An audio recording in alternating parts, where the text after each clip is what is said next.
Hey guys, how you doing? I hope everybody had a great week. And today we are going to learn about a topic that is so important to the foundation of the United States of America, where we come from, where we are today, and that is religious freedom. Now, over the course of our study into the Bill of Rights, we have really focused on the American colonies.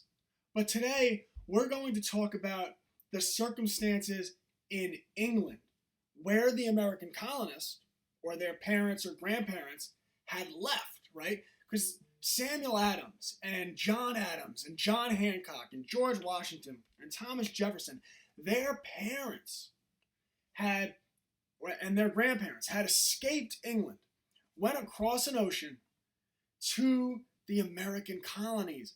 Why did they do that? What were the circumstances in England that prompted them to get on a boat, go across an ocean, knowing that there was a good chance they would die on the boat ride, knowing there was a good chance that they would get sick on the boat ride, knowing that there was a good chance that they would never find the American colonies? It wasn't like today. They didn't have GPS, they didn't have oil-powered engines. They were in sailboats, and they risked it all. They risked everything, their parents, their grandparents, themselves, to escape England and arrive in what was called a new world. Allegedly, could it be the American colonies? Well, let's talk about those circumstances in England. As you know, the man you're looking at is King George III. Well, King George III, his ancestors, grandparents, great-grandparents, they did something really interesting. They established the Church of England. And this was an official state church, which meant it was the church that, according to the king, you had to go to, you had to worship, otherwise there would be penalties and you could get yourself into some trouble. What kind of trouble are we talking about? We'll talk about that. But a little bit before King George III, his great-grandparents, right? They established something called the 39 Articles of the Church of England. That established the Church of England, the 39 Articles of the Church of England. In 1536, about a little over 200 years before King George, his ancestor, parents, great-grandparents, I don't know the exact relation, but his ancestor, King Henry III, claimed to have been chosen to rule by God. What a remarkable claim. He said that I am the king, I am going to rule, and I have been chosen by God. He claimed to be the God King, chosen by God. And not just himself, he said, my blood, my royal bloodline has been chosen by God, so that my son and his son and his son after that have all been chosen by God to rule over you. And he named himself the supreme head of the Church of England, and said, if you go against the Church of England, then you are going against the supreme head of the Church of England. You are going against the king. If you go against the Church of England, you're going against the king. And if you go against the king, you're going against God. He said that if you go against our church, or if you go against him, you were against God. What a remarkable claim. What a remarkably arrogant claim from this king. Well, fast forward a few years, you had King James, and King James, also being the descendant of King Henry, claimed to be chosen by God. The entire royal family, including today, to this very day, operates under the claim that their bloodline has been chosen by God. And King James, he took that pretty seriously, because he wound up coming up with his own translation of the Holy Bible, the King James Bible. Now, I'm not saying that's bad. I'm not saying that's good. I'm just saying what is. King James had his own translation of the Bible made. King James, who like King Henry before him, claimed that they had been chosen by God to rule, and that if you were to go against the Church of England, you were going against the God King, and you were going against God himself. Remarkable claims. And because if you went against the church, like if you decided, I don't want to go worship on Sunday, or I'm going to worship God in a different way, I don't believe what the Church of England is propagating, I don't believe the message coming from the Church of England, you would face penalties. You would face fines. You would face lashings. People would be whipped in the street if they went against the Church of England. You would face imprisonment, put in jail. Because if you go against the Church of England, you're going against the King of England. And if you're going against the King of England, you're going against God. That is a remarkable claim. But it's a claim they made. And some people would even be put to death for daring to go against a God King. Another image of people being burned at the stake. A really terrible thing, but people would be put to death.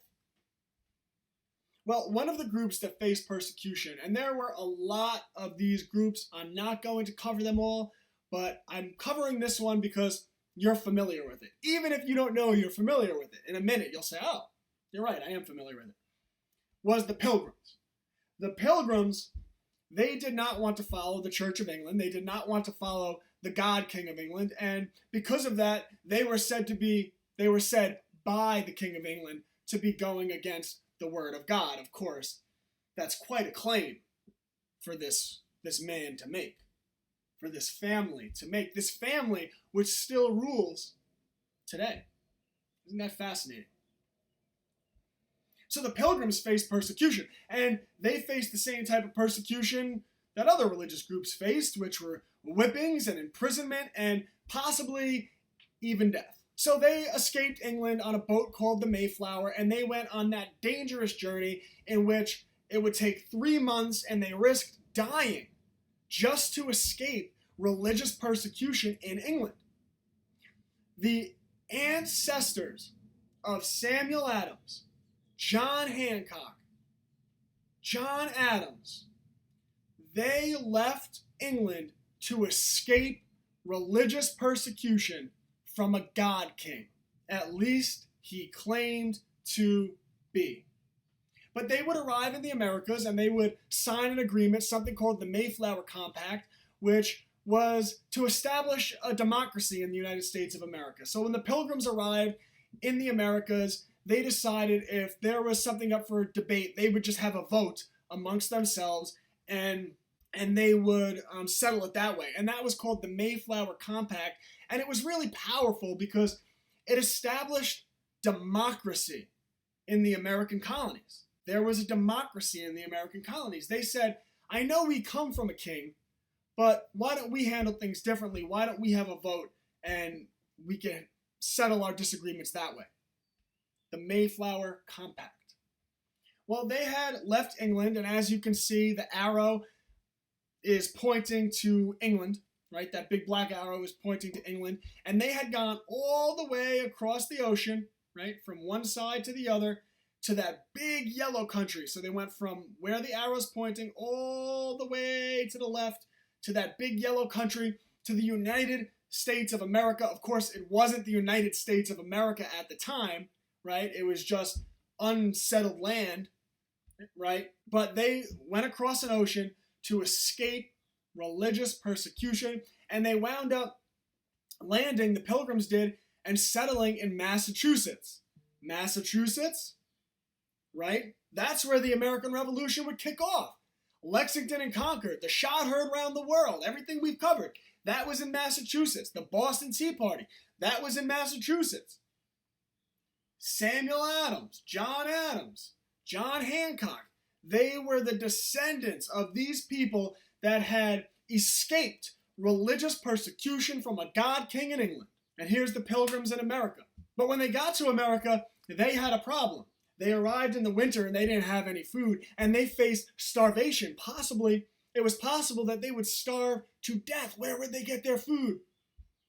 Well, they were lucky because they came across Native Americans. They came across Indian tribes, and those Indian tribes showed them how to plant corn. They gave them seeds so that the colonists could start to grow their own food. And the Pilgrims would actually have a sit-down dinner with the Indian tribes, right? And we still celebrate that to this day. You celebrate it every year. You've probably, every family's different, but you've probably celebrated the meeting of the Pilgrims and the Indians your entire life. And that celebration is Thanksgiving. Thanksgiving is a reminder that the Pilgrims arrived in America fleeing religious persecution and were assisted by the Native American Indian tribes. Well, another group that fled religious persecution, the same type of persecution that the Pilgrims faced in England, were the Quakers. And the Quakers, they took that same, they faced the same type of persecution. So they could be whipped, they could be imprisoned, they could be literally put to death for their religious beliefs in England if they went against the Church of England, the God King in England, because he would say you're going against God himself. Quite a remarkable claim by the royal family, don't you think? I really want to stress that it's the same family today, because as you grow up, you will see the news media, which we definitely shouldn't just trust, talking about how wonderful the royal family is. Well, I think when you look into their history, you'll find something quite disturbing. But the Quakers, they went on that same journey all the way across an ocean, across the world, to leave England and get to the Americas, and they would settle in Pennsylvania. Now, if you're looking at the map, right, on the left side right here, you see this green, right? You see the green state. That is Pennsylvania. And then right above it, the red state, that's New York. Well, the Quakers would settle in Pennsylvania, right? And they wanted freedom to practice religion without interference. And the Quakers would establish that in Pennsylvania. Interestingly enough, Pennsylvania was the location of the First Continental Congress and the Second Continental Congress, right? After Lexington and Concord happened in Massachusetts, right? And the shot heard around the world, all of the founding fathers met up in Pennsylvania, and they decided, you know what? We're going to form our own country and tell the God King of England, and I say that, I'm mocking him, the God King of England, I'm mocking the king, that we will no longer be ruled. And that happened in Pennsylvania, where the Quakers settled. Well, there would be an American Revolution, the shot heard around the world, General George Washington, a war fought between the American colonists and the King of England. And after that, after they'd win the war, after the American colonists would win the war, right, the descendants of the Pilgrims and the Quakers would defeat the king. They had to form a new government. And they didn't want the same problems with the new government as they had with the old government. So, as we discussed, they made a Bill of Rights. And in that Bill of Rights, they included the freedoms we love today that we've studied so far. Freedom of speech, the right to assemble, freedom of the press, right? A freedom to redress your grievances and tell the government, I have a problem with what you're doing. The right to defend yourself, right? The right to bear arms and own guns. Because the right to bear arms is not for hunting deer. It is to protect yourself from tyranny, from someone who has the gall to claim they are a God King and their bloodline. The Third Amendment, where they said, you know what, we don't like that English soldiers were being forced upon us, that we had to take them into our house and let them sleep in our bed, so no more of that. The Fourth Amendment, where they said, we don't like that English soldiers, men with guns, could stop us, frisk us, make us empty our pockets. We don't like that they could search us like that. We have a right to privacy. A Fifth Amendment, Sixth Amendment, Seventh Amendment, Eighth Amendment, all about free trials, right? Because John Hancock, And the people in Boston had experienced the king accusing them of crimes, and then all of their things, their John Hancock's boat, right, the Liberty, would be confiscated before he even had a trial. Well, there's another thing they put into the Bill of Rights, and that was religious freedom. This is the First Amendment. The first thing the colonists put into the Bill of Rights. Congress shall make no law respecting an establishment of religion. Congress shall make no law respecting an establishment of religion or prohibiting the free exercise thereof. The First Amendment, the first line, is about freedom of religion, because the descendants of the Pilgrims and the Quakers and many other groups, they had fled. The reason they left England in the first place was to escape religious persecution from a man who claimed to be a king approved by God. And if they went against that king, they could be whipped, they could be imprisoned, they could be hung. No more. So in that First Amendment, where they have freedom of religion, there's really two clauses, two sentences that you really want to pay attention to. Congress shall make no law respecting an establishment of religion.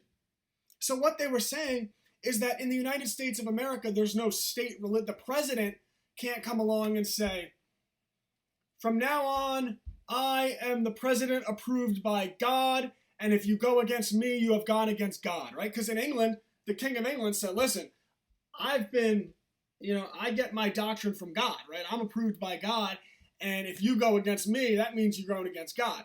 And I'm the head of the Church of England, so if you go against the Church of England, that means you're going against me, that means you're going against God. No, we said no state religion in the United States of America. And the second line that you should pay attention to, Congress shall make no law respecting an establishment of religion or prohibiting the free exercise thereof. The United States government cannot stop you from freely practicing your religion. And they will try, and they have tried, and you have to be prepared to defend your rights. But the descendants of the people that had fled religious persecution in England, right? They were like, whoa, you can get whipped, you can get imprisoned, you can get hung for practicing your religion. We don't want that in our new country, the United States of America. Congress shall make no law respecting an establishment of religion or prohibiting the free exercise thereof.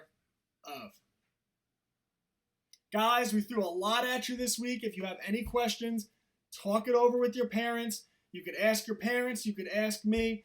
This is a big topic, and you guys are absolutely crushing it.